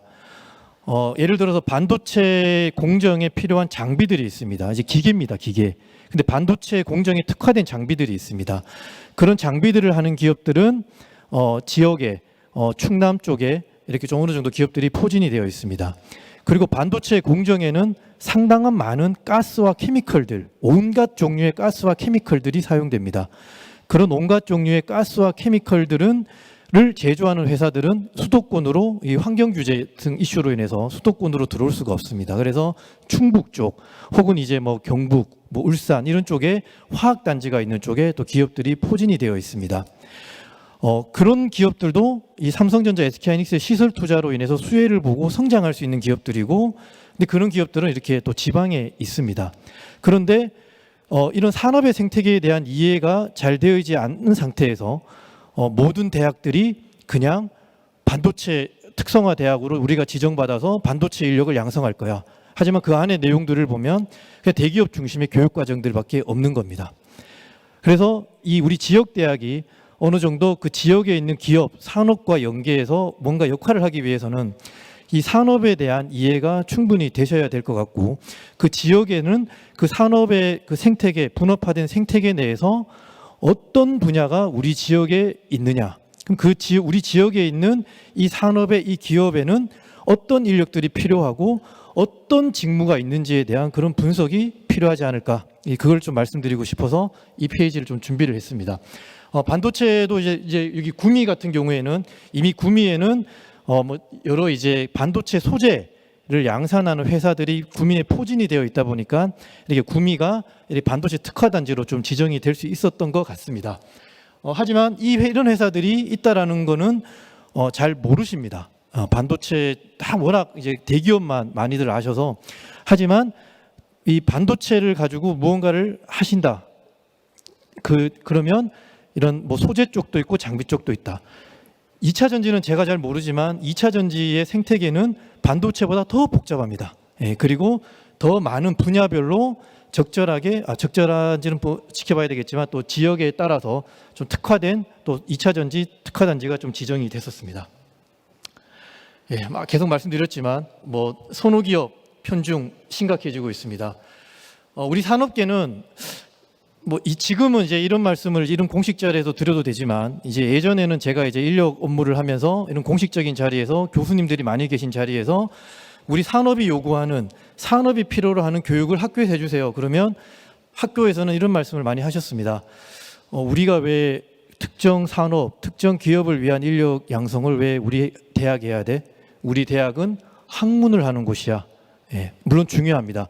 하지만 우리 산업계는 학문 플러스 알파를 희망하고 있다. 이걸 좀 알아주셨으면 좋겠습니다. 그리고 기업들, 중소, 중견 기업들은 의외로 이런 그 재직자분들 혹은 채용을 막 하신 분들에 대한 교육할 수 있는 여건이 많이 부족합니다. 그리고 교육에 대한 부담은 어느 기업들이나 가지고 있습니다. 사실 이 페이지는 뭐 원래는 대학이 해야 되는 역할이 아니라 산업이 해야 되는 역할입니다. 예, 산업이 우리 산업계가 필요로 하는 인력을 양성하기 위해서 수요 기반 교육 과정을 개발하고 운영하고 우리 기업이 현장에서 필요한 인력을 기업이 양성을 해야 된다. 원래 그렇게 가야 되는 페이지 내용인데 정말 지역 대학이 그 지역에 있는 산업과 기업들과 연계를 해서 상당히 지금 이제 이 학력 인구도 줄어들고 지역 대학이 상당히 이제 위기가 많습니다. 하지만 이런 위기 속에서 우리 지역 대학이 경쟁력을 갖추기 하려면 아까 앞에서도 여러분들께서 말씀해 주셨지만 지역 대학이 주도적으로 이런 역할들을 해 주셔야 되지 않을까. 예, 이런 걸 좀 제안 드려보고 싶습니다. 물론 이게 지역 대학 스스로가 이런 역할을 할 수는 없습니다. 예, 중앙 정부의 지원이 있어야 되고 그리고 지자체의 또 지원도 필요하고 또 무엇보다는 그와 관련된 산업에 있는 대기업, 그 대기업이 그 해당 지역에 있지 않더라도 그 대기업과 관련된 협력사들이 그 지역에 있다라면 그런 대기업도 역할을 해야 되는 것이고, 예, 그리고 무엇보다 그 지역 대학의 어떤 의지 그리고 이를 추진하기 위한 어떤 추진력 등이 좀 필요할 것이라고 좀 생각이 됩니다. 예, 이거는 뭐 반도체를 예를 들었습니다. 예, 여기 보면 이제 심화 교육이라고 있습니다. 이 심화 교육은 삼성전자, SK하이닉스와 관련된 그런 교육이 아닙니다. 우리 반도체 산업에 분업화되어 있는 이런 생태계별로 교육 과정들을 좀 심화를 시켜서 이 파운드리라고 하는 거는 이제 그 반도체 시스템 반도체를 제조만 하는 기업 이제 회사를 저희가 파운드리라고 하는데 충북 쪽에 파운드리 회사들이 있습니다. 예, 그리고 장비는 뭐 경기도에도 있지만 뭐 천안 이쪽에도 또 있습니다. 여기 패키징이라고 하는 분야는 또 이렇게 충청권에 또 회사들이 있습니다. 예, 이런 회사들이 지역에 있다. 그리고 지역 대학이 주도하고 산업을 이제 좀 지역 대학이 주도해서 우리 산업을 이끌 수 있는 인력들. 학교에서는 당연히 이 기초 학문에 대한 전공 학생들한테 가르치는 것은 가장 중요합니다. 반도체 장비 기업이라고 하는 것은 기계 회사입니다. 기계공학과 4대 역학 기본으로 학생들이 아셔야 됩니다. 그리고 이 전자공학과에서 가르치는 여러 기초적인 학문들도 당연히 알아야 됩니다. 거기에 플러스 이 기업에서 원하는 프로젝트나 그 지역의 산업과 기업들이 원하는 이런 프로젝트 그리고 이런 직무 분석을 통해서 이런 다양한 이제 현장형 직무 지식을 좀 제공해 줄 수 있는 기존의 대학이 하던 역할에서 조금 더 확장된 역할을 해 주셨으면 좋겠습니다.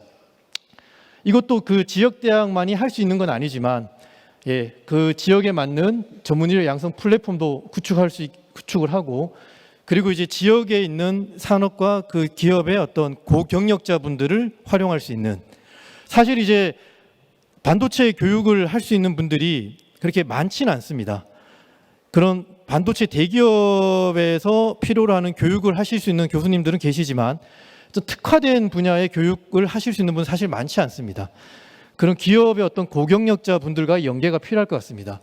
그리고 무엇보다도 이 해외 인재 제가 얼마 전에 이제 언론을 보니까 이제 우리 지역 대학에서 이 석박사 과정에 많은 외국인 학생분들이 공부를 하시고 학위를 마치면 다 그냥 돌아가는 경우들이 많다라는 뉴스를 봤습니다. 물론 이제 그 지역에 있는 산업의 어떤 이제 특성에 따라서 뭐 학부생들이 많이 필요한 분야도 있고 뭐 전문학사나 고등학교 졸업하신 분들이 많이 필요한 분야도 있습니다. 또 이제 지역의 어떤 그 산업이나 기업의 특성에 따라서는 이제 석박사 인재들이 필요로 하는 분야도 분명히 있을 겁니다.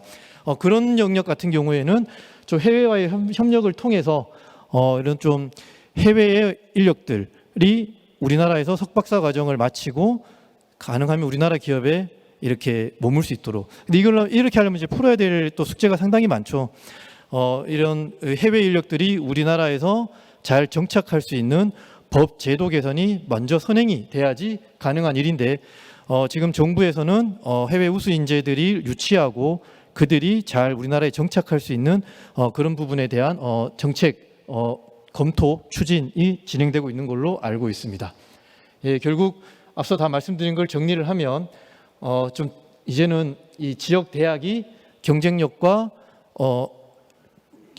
가지고 그 지역에서 어떤 좀 역할을 하기 위해서는 결국 이제 이런 이 지역에 있는 뭐 기업, 연구소 그리고 해외기관 연계 무엇보다 관련 학과에서는 또 그런 또 전공 인력 양성과 관리를 잘 해주시고 이런 역할들을 잘 해주신다라면 우리 지역 대학이 그 지역에 있는 산업들과 잘 연계가 돼서 이런 지금 현재 지역 대학들이 겪고 있는 위기를 좀 헤쳐나갈 수 있지 않을까 이런 제 의견을 좀 드리고 제 발표는 마치도록 하겠습니다. 감사합니다. 네. 네, 감사합니다. 저를 포함해서 4명의 발제자께서 발표를 해주셨는데 분명히 지역 혁신을 위해서 대학의 역할이 필요하다 하는 점을 알 수가 있었습니다. 관련 그 발제 내용에 대한 그 프로의 질문 포함해서 제가 발제자분들께 또 대신해서 질문 드려 보도록 하겠습니다. 먼저 김원영 총장님께 질문 드리고자 합니다. 그 지역 혁신에서 대학의 역할이 중요한데 지역에는 여러 대학이 있습니다. 그래서 대학 간 협업을 어떻게 할 수 있을까? 그래서 어떻게 규모의 경제를 창출할 수 있을까 하는 문제를 먼저 질문드리고요. 두 번째는 프로에서 질문 주셨는데 그 지역 연계형 대학 모델 관련해서 그 인문사회도 중요한데 이 첨단 산업만 너무 중요하게 되는 거 아니냐? 인문사회 분야를 어떻게 진행시켜야 될 것이냐 하는 문제 하나 하고요. 그리고 오늘 오전에 EDX 창립자인 아난트 아가르왈의 강연이 있었다. 그래서 온라인 공개 강좌가 있었는데 이 공개 강좌 사실 지역 대학의 위기가 될 수도 있지 않습니까? 그래서 그 부분에 대해서 질문을 주셨습니다. 함께 답변해 주시면 감사하겠습니다. 예, 아까 제가 발표할 때 잠깐 말씀을 드렸는데 현재 우리나라에는 지금 몇 개 사업들이 이런 어떤 대학 간의 공유 협력을 위한 사업들이 현재 이루어지고 있습니다. 디지털 혁신 공유대학 사업이라 그래서 수도권 대학과 지역 대학 간의 첨단 21개 분야인가요? 그 분야에 어떤 공유대학 시스템이 지금 만들어지고 있어서 교과를 공유하고 또 그 지역으로 교과를 확산하는 사업이 있고 또 오늘 발표했지만 RIS 사업이라 그래서 3년 전에 시작된 Regional Innovation System이죠. RIS 사업이 사실은 지역의 어떤 그러니까 거의 모든 대학이 지금 지역의 국가 거점 국립대학들이 중심 총괄 대학이 되고 그 지역에 있는 나머지 대학들과 함께 공유대학 시스템을 만들어서 현재 사실은 사업이 진행 중입니다. 저희 강원대학도 작년에 선정이 돼서 원래 2000년도 사업을 하고 있고 올해 전북, 부산, 제주가 이제 추가로 올해 선정이 돼서 이제 완전히 이 공유대학 시스템이 만들어졌는데 거기에 이제 한 가지 조금 약한 것이 이제 지자체 역할이다 해서 이 RIS 혁신 공유대학 사업에 지자체가 지원할 게 아니라 지자체가 참여를 해야 된다라고 해서 RISE, RISE 체제를 2025년도까지 만들겠다라고 해서 아마 2025년도 이후에는 지자체와 지역대학, 공유대학 시스템이 같이 좀 잘 협력해서 체제가 운영되지 않을까 싶은데 그 기반에는 앞에서 말씀드렸듯이 이 3년 동안 코로나로 인한 어떤 원격 온라인 교육이 또 있을 것이고 또 지금 산업의 변화가 워낙 급변해서 대학들이 지역의 대학들이 사실은 수도권도 마찬가지입니다. 우리나라 고등교육 경쟁력은 사실은 앞에서 보여드렸지만 세계적으로 볼 때 아주 경쟁력이 취약하기 때문에 대학들이 각각의 대학들이 장점을 살리고 강점을 서로 비교 우위에 있는 강점을 공유하는 어떤 그런 공유대학 시스템으로 대응하지 않는다면 지금 축소 도시죠. 축소 모든 것이 지금 인구가 줄어들고 지역이 축소되고 있는 이런 지경에 대학들이 서로 경쟁한다든지 서로 중복해서 투자하는 것이 아니라 그 대학 간의 역할을 잘 분배해서 대응해야 되지 않을까 싶고 저는 그렇습니다. 이게 당연히 뭐 요새 인더스트리 5.0에서 최근에 뭐 디지털 권리 장전이다 해서 지금 AI가 나오고 하는데 그 뭐 저 인성이라든지 인간성을 회복하는 뭐 그런 것이 강조되고 있지 않습니까? 그런데 그렇다고 해서 모든 대학이 이 인문사회 분야를 첨단 산업 분야만큼 집중할 필요는 저는 없다고 생각합니다. 그게 첨단 산업만 강조하는 것이 아니라, 그래서 이제 제가 한 가지 제안 드린다면, 앞에서 제 발표 때 말씀드렸는데, 국립대학은 책무성이 있고 그 사회에 대한 공공성이 있으니까 경쟁력을 따지지 말고 좀 너무 구조조정이나 이런 것보다는 백화점식으로 모든 학문 분야를, 학문의 다양성을 존중해서 모든 학문 분야를 좀 대응을 해야 된다. 그리고 그런 분들이 사립대학에 뭐 교과목이나 이런 데 오픈을 해놓으면, 사립대는 그런 어떤 기초학문 분야에 오픈하지 않고도 그 지역 특화 산업이라든지 대학의 강점 분야로 특성화해 나갈 수 있는 기반이 되지 않을까. 그리고 모든 대학이 별도로 다 모든 분야에 투자를 한다면 결국 대학 경쟁력이 좀 떨어지는 게 아닌가 싶고, 그런 사례는, 그런데 뭐 제가 특별히 제안한 것이 아니라 일본의 경우에 1년에 80만 명이 작년에 인구가 감소했는데도 인구가 줄어들기 시작한 2014년부터 인구가 줄어들었는데요. 2014년 전에 대학 수가 한 700, 제가 알기로 6, 70개 정도였는데 현재 인구가 급감하고 있는 와중에 대학 수는 점점 늘어나서 현재 800개가 넘고 있습니다. 그런데 대학 하나의 규모가 입학생이 한 학년의 학생이 한 500명 정도? 즉 대학 전체가, 우리 강원대가 지금 학생 수가 2만 명이고요. 이번에 아마 강릉 원주대하고 강원 1도1 국립대학을 추진하고 있는데 1도1 국립대학이 되면 학생 수가 3만 명이 됩니다. 한데 강소대학, 아주 적은 대학들은 전체 학생 수가 한 2,000명, 1,000명 되는 대학이 전체 대학의 60, 70%가 넘습니다. 즉 말해서 그 지역에서 특화된 분야로 지역과 함께 연계되는 강소대학으로 대학 체제가 만들어지고 있죠. 저는 뭐 일본이 지금 뭐 좀 어렵다고 하는데 분명히 역량이 있고 포텐셜이 있어서 결국은 그 안정된 체제 하에서 발전하지 않을까 이렇게 생각을 하고, 그 여러 가지 뭐 인문학 분야라든지 이런 대학에서 절대로 혹은 사회에서 등한시하지 않습니다. 등한시하지 않은데 대학은 지금 모든 것이 열악한 상태입니다. 투자가 지금 공교육이 너무 좀 투자가 지원이 부족해서 등록금도 동결돼 있고, 그 아까 앞에서 말씀드렸지만 재정 지원도 지금 초중등 교육에 비해서 10분의 1밖에 안 되고, 어떻게 초등학생 한 명보다 대학생 한 명한테 투자되는 공교육비가 한 반밖에 안 된다는 게, 이거 뭐 전 세계 유의하다고 하죠. 대한민국하고 그리스 두 나라만 이 대학 그 투자 재정 지원이 적다고 합니다. 그래서 아마 제 대답은 이 지역 혁신을 위해서는 지방 대학의 어떤 공교육 협력 시스템이 만들어져야 되고, 이 국립대학을 중심으로 해서 그 연계를 잘해서 국립대학은 국립대학대로, 사립대학은 사립대학대로 그 설립 목적에 맞고 역할에 맞게 서로 발전해 나가는 체제가 만들어지면 아마 기업들이 지역으로 오지 않을까. 경쟁력을 갖추니까요, 가능할 거다 이렇게 생각합니다. 감사합니다. 네, 감사합니다.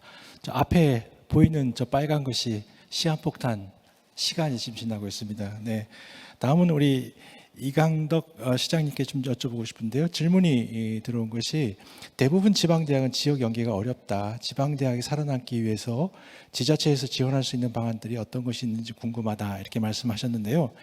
여기에 좀 더해서 지금 라이즈가 광역자치단체로 지원이 됩니다. 그럼 기초자치단체와의 이제 연계성이 좀 어려울 수 있거든요. 이 부분을 고려해서 기초자치단체에서 리더십을 어떻게 발휘할지 말씀해 주십시오. 정말 그 자율권을 지자체나 대학에 완전히 넘겨주면서 지자체와 대학이 살아갈 수 있도록 하는 게 정말 필요한데, 그게 가장 중요한 것은 재원인데, 그 재원 문제에 있어 가지고 적어도 지금 제가 생각하는 중앙정부가 뭐 다른 지방 재정도 마찬가지지만은 확실하게 다 넘겨줘야 된다고 생각합니다. 확실하게 다 넘겨줘야 되는데 통상 그 중앙정부가 책임이나 이런 것은 넘기고 재정 부분은 넘기는 것을 꺼려 하거든요. 관료들이라는 게 원래 중앙 관료들이라는 게 그렇기 때문에 그것을 확실하게 계획하지 않으면은 지금 여러 가지 하는 뭐 사업들이나 이런 것도 다 결국은 실패할 거라고 봅니다. 저희 시 같은 경우에는 결국은 미래 신산업을 이끌어가기 위해서는 R&D에 투자하지 않고는 안 되겠다 해서 한 9년간 저희들이 한 3천억 정도를 투자를 했었습니다. 전체 기초지자체를 따져보면 예산 중에 가장 높은 비율을 R&D 사업에 투자를 했거든요. 그게 결국은 대학과 대학 부설 연구소에 들어가는 거거든요. 해서 저희들은 효과도 보고 이렇게 봤는데 궁극적으로는 중앙정부가 지방정부에 확실하게 더 넘겨주고 지방정부도 대학과 같이 죽고 산다. 이제 죽고 살고 산업도 같이 죽고 살아야 되지 안 그러면 안 된다 이런 생각으로 투자를 할 수밖에 없다고 생각하고요. 그 말씀하신 것처럼 라이저 사업에 제가 제일 불만이 그렇습니다. 경북 같으면은 그 중요한 대학이 포항에 한동대하고 포스텍 2개가 있거든요. 그런데 이것을 전부 광역 단위에서 가지고 가기 때문에 광역에서는 이 실태를 모르는 거거든요. 그래서 중요한 지역에는 이것을 기초까지 내려주고 니들이 죽든 살든 같이 한번 엎쳐서 해봐라 이렇게 돼야 되지. 이걸 도단위에 나누면 또 다른 하나의 상전을 앉혀놓고 현실을 모르고 해서 그런 문제가 발생하지 않을까 이렇게 생각해서 여기에 교육부 당국자가 있을 거라고 생각합니다. 그래서 그 부분을 긴밀하게 그런 기초자치단체하고 의논을 해서 이게 또 다른 교육부가 되지 않도록 도단위가 그런 부분을 정말 심각하게 생각을 해야 된다고 생각합니다. 네, 감사합니다. 다음은 그 전백은 실장님께 여쭤보겠는데요. 대학이 혁신하려면, 지역이 혁신하려면 기업의 수요가 리얼타임으로 빠른 시간 내에 들어와야 되는데 수요 발산이 잘 안 된다. 그래서 협단체들이 어떻게 하면 기업의 수요를 잘 받아서 대학과 지역에 전달하고 혁신할 수 있도록 지원할 것이냐, 그런 점에서 말씀 좀 부탁드립니다. 예, 알겠습니다. 항상 이제 저희가 이제 뭐 여러 정부 부처를 통해서 이제 기업 간담회 요청이 들어와서 이제 뭐 대표님들이나 임원분들 모시고 기업 간담회를 하면 이제 애로사항을 들어보면 이제 그 간담회 시간 중에 절반 이상이 이제 인력 이야기들을 하십니다. 대기업은 대기업 나름의 뭐 이유로 인력에 대한 어려움을 얘기하시고 또 중소중견기업도 특히 지역에 있는 기업들도 또 인력에 대한 애로를 얘기하십니다. 근데 계속 인력에 대한 어려움만 이야기하시고 그 다음은 이제 뭐 정부가 뭘 해주세요, 뭐 대기업이 뭘 해주세요, 뭐 협회가 뭘 해주세요 이런 얘기들을 또 많이 하시는데 이제 결국은 이제 좀 기업이 만약에 우리 지역 대학이 진짜 그 지역에 있는 기업 산업을 위해서 어떤 특화된 어떤 인력 양성의 어떤 체계가 갖춰지고 이제 그게 진행이 된다라면 이제 무엇보다도 이제 기업이 거기에 직접 참여를 해서 현업에 계신 분들이 와서 강의도 해주시고 무슨 인력, 무슨 교육이 필요하다라는 이야기를 바로바로 전달을 좀 할 수 있는 그런 시스템 체계가 마련이 돼야 될 겁니다. 이제 그런 역할을 하기 위해서 이제 뭐 제가 몸담고 있는 이제 뭐 협회나 협단체 같은 곳에서도 그런 이제 대학과 그런 기업들의 어떤 연계할 수 있는 이제 그런 이제 역할들이 좀 가능할 것 같습니다. 이제 문제는 아까도 말씀드렸던 것처럼 이제 그런 기업이 요구하는 어떤 상당히 이제 그런 좀 분업화된 그런 상황 구조 속에서 상당히 좀 스페셜한 어떤 교육 이런 것들을 인력 양성을 이제 요구했을 때 그게 과연 이제 학교에서 이제 그게 얼마만큼 가능할지 이게 좀 쉽지 않은 문제지만 결국은 그거는 이제 기업이 적극적으로 참여해서 풀어야 될 수 있는 문제고 그 속에서 협회의 역할이 있을 것 같습니다. 이상입니다. 네, 감사합니다. 네, 시간이 없는 관계로 제가 이제 정리를 하겠습니다. 사실 인구 절벽기에 지역 혁신을 위해서 대학의 역할 매우 중요하다라고 할 것입니다. 기존에 이제 인재 양성을 넘어서 사실 기술 혁신이나 지역의 생활 혁신까지 이 대학이 참여하고 지역 혁신을 주도할 필요가 있다 하는 말씀을 좀 드리고요. 그 과정에 이제 이번에 라이즈가 지원이 됐는데 라이즈는 현재 진행 중입니다. 만들어가는 과정에 있고요. 과거의 지역 혁신 사례 또 성공 사례에서 볼 수 있듯이 성공하기 위해서는 지역 혁신 주체들의 협업이 매우 중요하고 그리고 지원되는 재원의 이 효율성이 매우 중요하다 하겠습니다. 그걸 만들어가는 주체는 바로 혁신 주체 자신들이다 하는 말씀을 드리고 싶고요. 현재 교육부에서 그런 예산의 권한이라든가 교육 정책 권한을 지방으로 많이 이양을 했는데 여전히 문제가 많이 있습니다. 이것을 잘 구조화해서 이게 효과적으로 쓰는 것은 또 지역의 숙제로 남았습니다. 아무쪼록 이러한 재원과 제도적인 책임이 잘 이루어져서 지역 혁신을 이뤄나가는 지역이 되기를 희망해 보면서 우리 B-3 세션 마무리할까 합니다. 감사합니다. 네, 지역 발전을 이끄는 역할을 강화하기 위해 대학은 어떻게 변화해야 하고 또 어떤 역할을 해야 하는지 함께 고민해보는 뜻깊은 시간이었습니다. 수고해 주신 박철우 교수님과 또 함께해 주신 연사 여러분 모두 감사드리겠습니다.